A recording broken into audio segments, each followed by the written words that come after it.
Le suspect de la tuerie de Charleston inculpé pour les assassinats de 9 personnes. Mercredi, le jeune homme de 21 ans a tué 9 membres d'une église noire de cette ville du sud-est des États-Unis.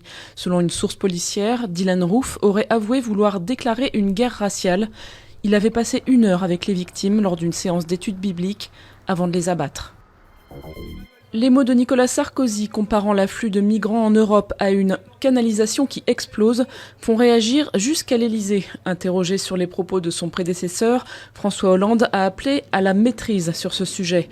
Les propos de l'ancien chef de l'État ont provoqué un tollé à gauche, mais aussi un certain embarras dans son propre camp. Sans surprise, l'affaire de son compte bancaire caché à l'étranger vaut à Jérôme Cahuzac un renvoi en correctionnel. C'est ce compte qui avait mis un terme en 2013 à la carrière politique de l'ex-ministre du Budget. Il sera jugé notamment pour fraude fiscale et blanchiment, des faits passibles de 7 ans de prison, 2 millions d'euros d'amende et d'inéligibilité. Après 2 permis annulés et des mois d'attente, les travaux vont pouvoir reprendre à la Samaritaine.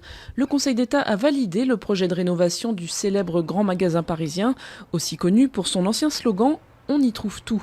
L'instance avait été saisie par le propriétaire, LVMH. Le groupe de luxe lui demandait d'annuler les annulations de permis de construire, prononcées par 2 juridictions administratives.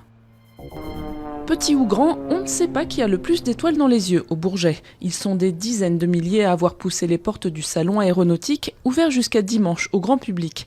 Avions de chasse ou de collection, ils pourraient bien susciter des vocations et cela tombe bien. En manque d'ouvriers qualifiés, l'industrie recrute à tour de bras.